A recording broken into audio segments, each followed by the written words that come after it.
हम ये भरोसा रखते हैं कि एक तरफ नरेंद्र मोदी अगर अड़े हुए हैं, किसान भी अड़े हुए हैं, जब तक उसका मांग पूरा नहीं होगा ये आंदोलन उठेगा नहीं।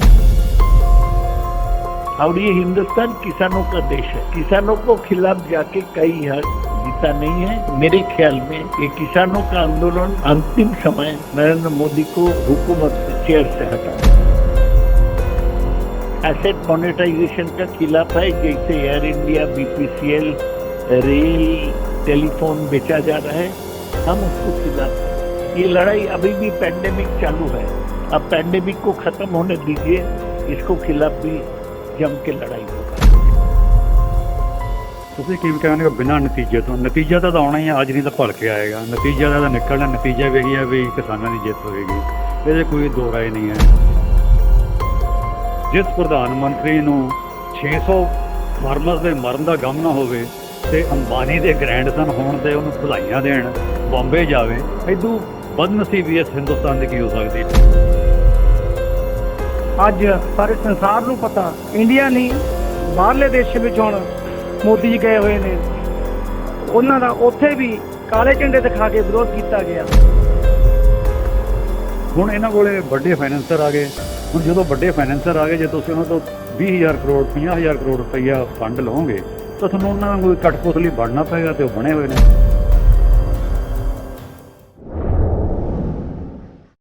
वाहिगुरु जी का खालसा, वाहिगुरु जी की फतेह। अकाल चैनल के सभी देश विदेश के दर्शकों का एक बार फिर स्वागत करते हैं।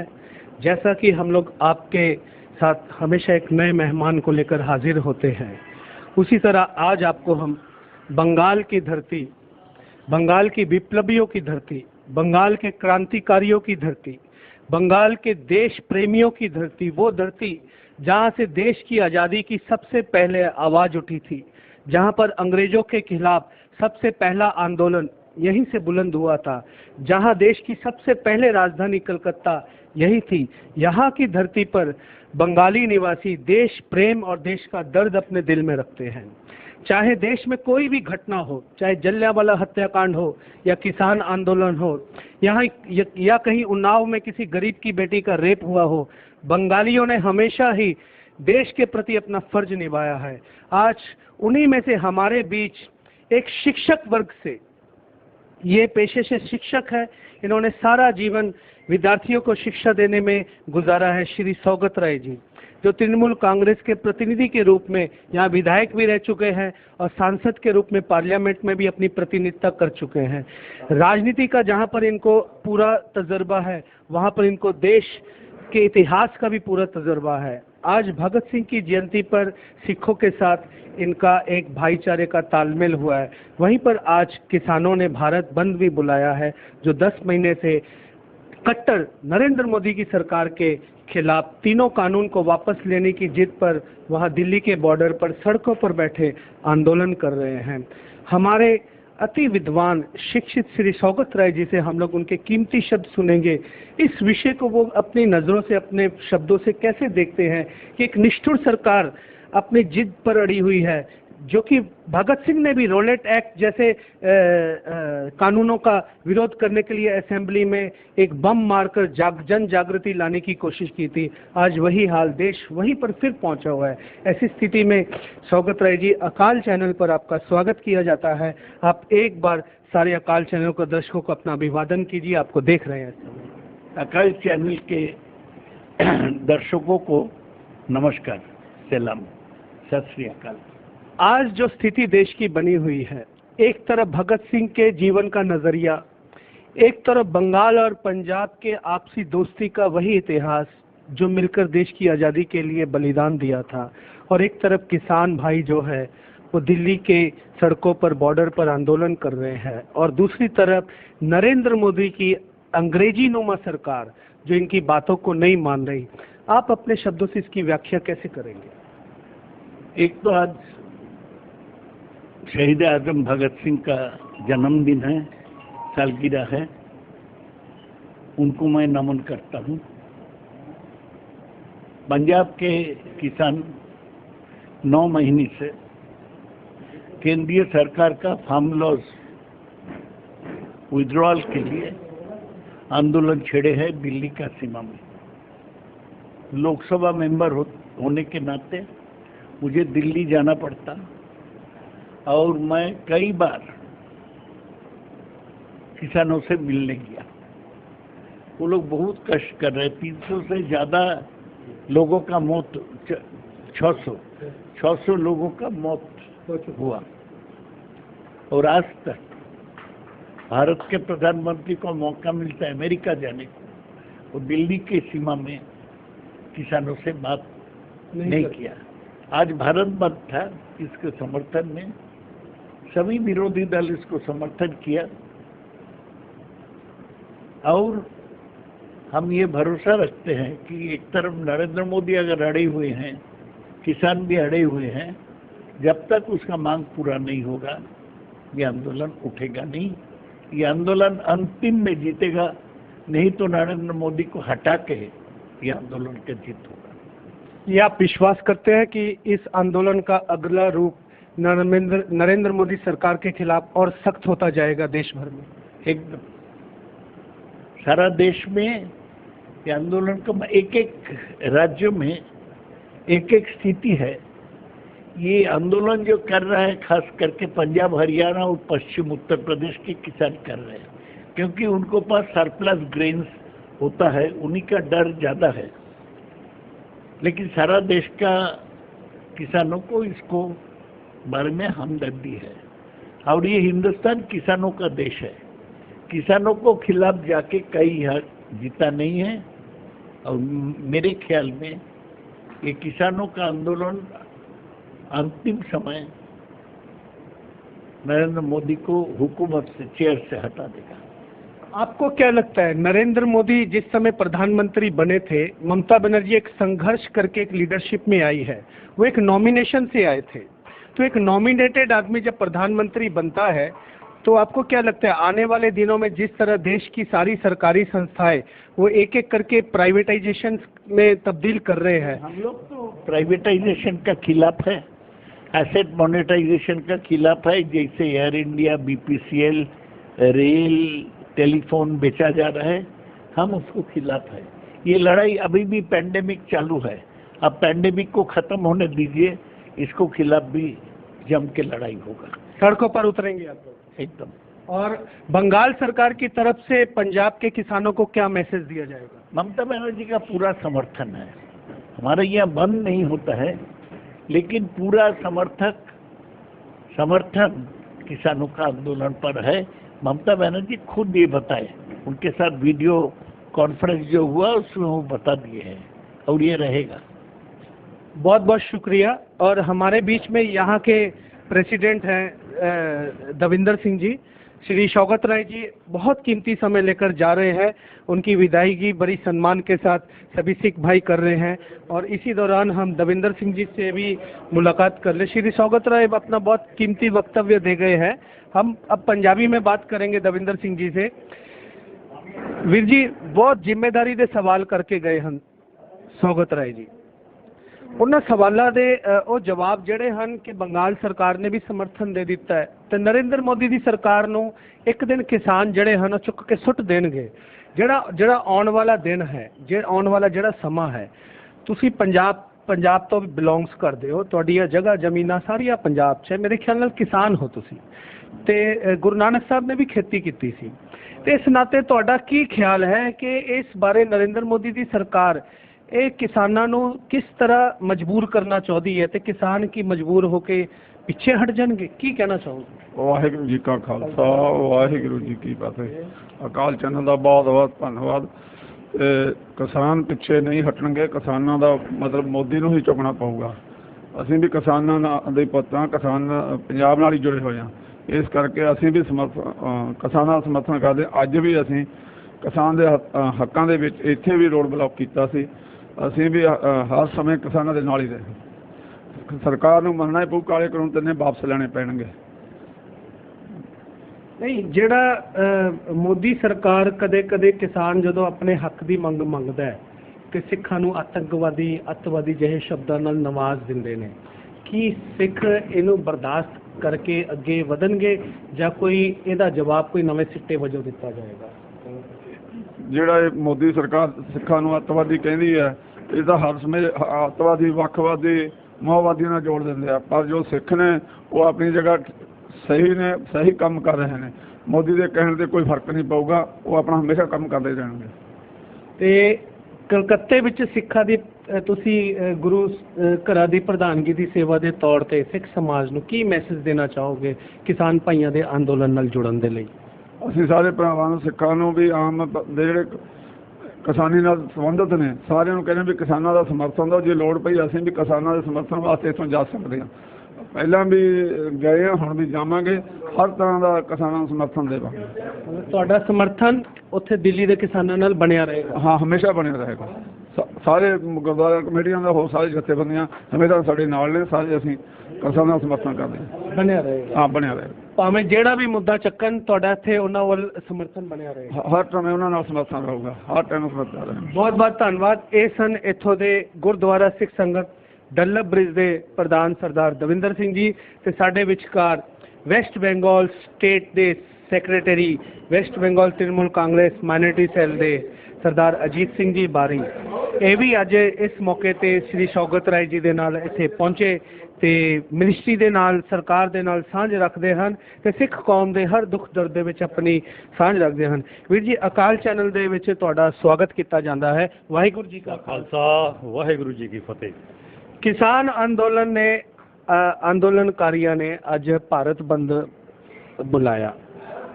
ਡੱਲਬ ਵਿੱਚ ਵੀ ਸਵੇਰ ਵੇਲੇ ਸੁਣਿਆ ਹੈ ਕਿ ਇੱਥੋਂ ਦੇ ਕਿਸਾਨ ਸਿੱਖਾਂ ਨੇ ਰਸਤਾ ਬੰਦ ਜਿਹਾ ਉਪਾਅ ਕੀਤਾ।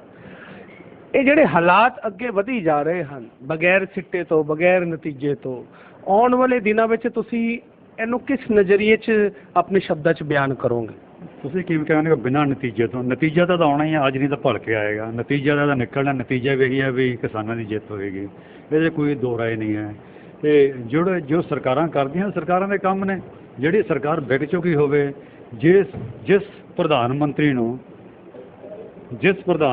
ਨੂੰ 600 ਫਾਰਮਰਸ ਦੇ ਮਰਨ ਦਾ ਗਮ ਨਾ ਹੋਵੇ ਤੇ ਅੰਬਾਨੀ ਦੇ ਗ੍ਰੈਂਡਸਨ ਹੋਣ ਤੇ ਉਹਨੂੰ ਵਧਾਈਆਂ ਦੇਣ, ਬੰਬੇ ਜਾਵੇ, ਇਦੋਂ ਬਦਨਸੀਬੀ ਇਸ ਹਿੰਦੁਸਤਾਨ ਦੀ ਕੀ ਹੋ ਸਕਦੀ ਹੈ? ਅਸੀਂ ਵੀ ਹਿੰਦੁਸਤਾਨ ਦੇ ਵਾਸੀ ਹਾਂ, ਅਸੀਂ ਆਪਦੇ ਆਪ ਨੂੰ ਹਿੰਦੁਸਤਾਨੀ ਵੱਧ ਕਹਿੰਦੇ ਹਾਂ, ਪਰ ਇਹ ਤਾਂ ਸਾਡੀ ਬਦਕਿਸਮਤੀ ਆ ਵੀ ਸਾਡੇ ਕੋਲ ਇਹੋ ਜਿਹਾ ਪ੍ਰਧਾਨ ਮੰਤਰੀ ਆ ਜਿਹੜਾ ਆਪਦੇ ਹੰਕਾਰ ਦੇ ਵਿੱਚ ਡੁੱਬਿਆ ਹੋਇਆ ਹੈਗਾ ਪੂਰਾ ਦਾ ਪੂਰਾ, ਤੇ ਉਹ ਕੋਈ ਗੱਲ ਮੰਨਣੀ ਨਹੀਂ ਚਾਹੁੰਦਾ ਹੈ।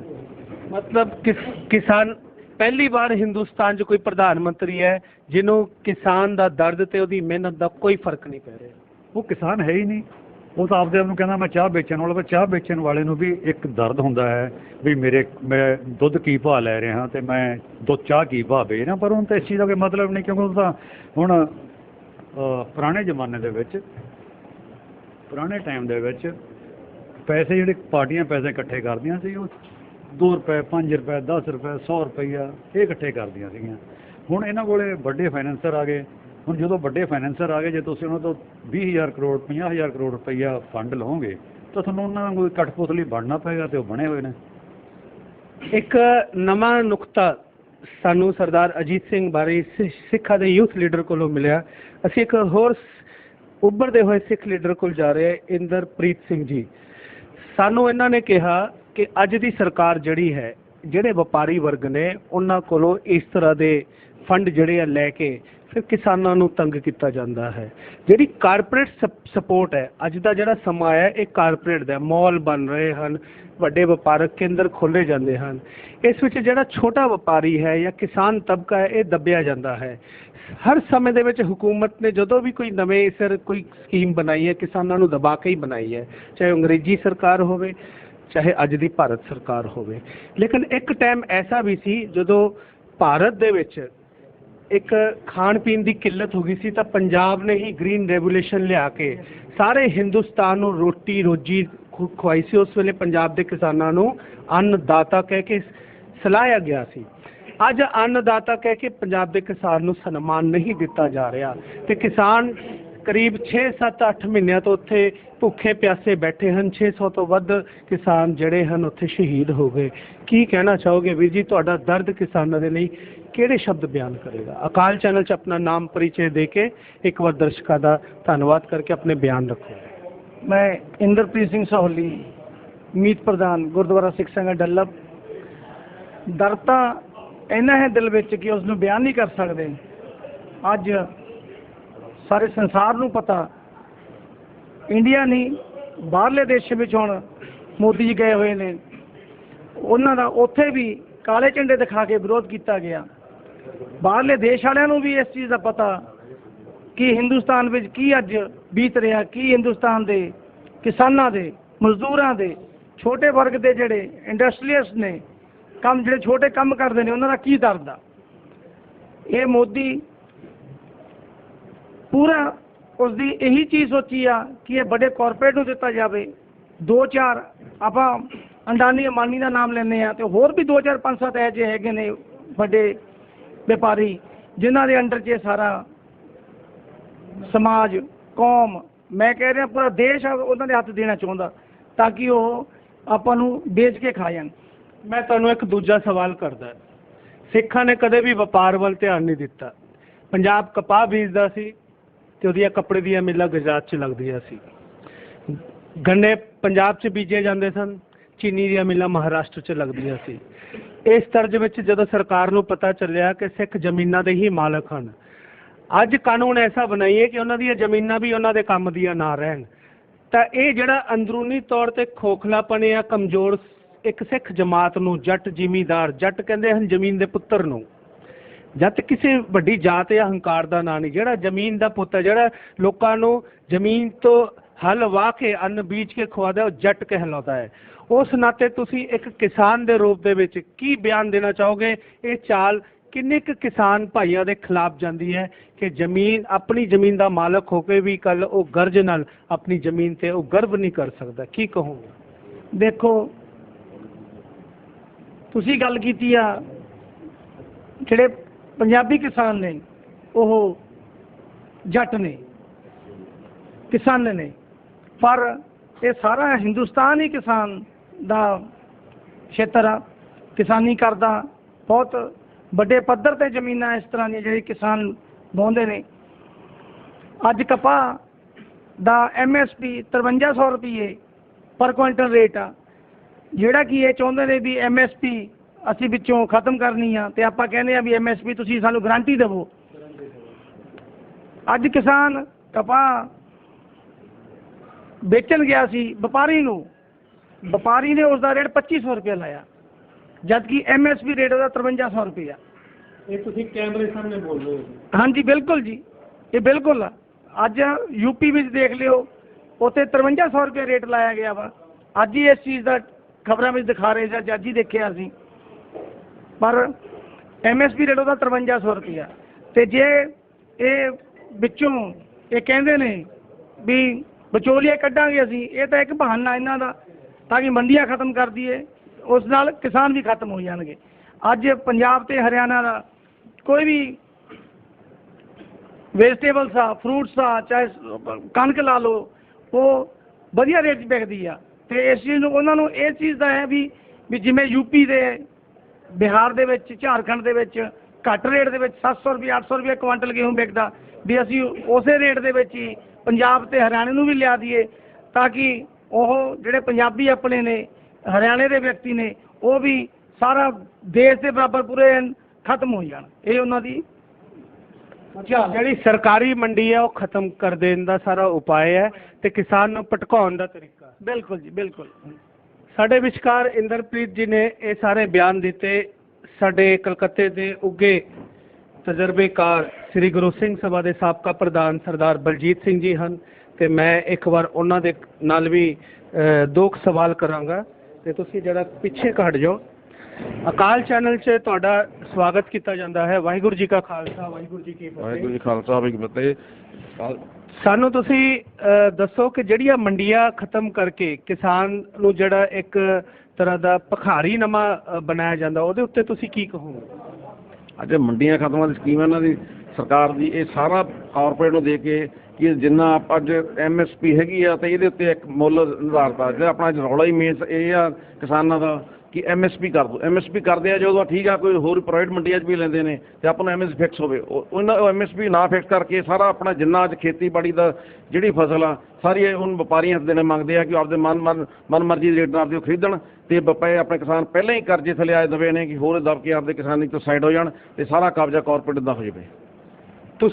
ਤੁਸੀਂ ਜਿਹੜਾ ਕਿਸਾਨ ਦਾ ਅੰਦੋਲਨ ਹੈ, ਇਹਦਾ ਜਿਹੜਾ ਆਖਰੀ ਪੜਾਅ ਹੈ, ਇਹਨੂੰ ਕਿਸ ਤਰ੍ਹਾਂ ਦੇਖਦੇ ਹੋ ਕਿ ਇਹਦੇ ਭਵਿੱਖ ਦੇ ਵਿੱਚ ਕੀ ਹੋਣ ਵਾਲਾ ਹੈ? ਕਿ ਨਰਿੰਦਰ ਮੋਦੀ ਦੀ ਸਰਕਾਰ ਵਿਸ਼ਵ ਭਰ ਦੇ ਵਿੱਚ ਜਿਸ ਤਰ੍ਹਾਂ ਹੁਣ ਅਮਰੀਕਾ 'ਚ ਉਹ ਫਿੱਟੇ ਮੂੰਹ ਹੋ ਕੇ ਆਇਆ ਹੈ, ਇਸ ਤਰ੍ਹਾਂ ਕਿ ਹਿੰਦੁਸਤਾਨ ਦੇ ਵਿੱਚ ਵੀ ਉਹਦੀ ਇਹੀ ਹਾਲਤ ਹੋਣ ਵਾਲੀ ਹੈ ਕਿ ਇਸ ਤਰ੍ਹਾਂ ਦਾ ਤੁਸੀਂ ਕੋਈ ਹਾਲਾਤ ਆਉਂਦੇ ਹੋਏ ਹਾਲਾਤ ਬਣਦੇ ਨਜ਼ਰ ਆ ਰਹੇ ਹਨ ਤੁਹਾਨੂੰ? ਹਾਂ, ਇਹ ਨਿਸ਼ਚਿਤ ਹੈ ਕਿ ਆਪਣੇ ਕਿਸਾਨਾਂ ਦੀ ਜਿੱਤ ਹੋਵੇਗੀ।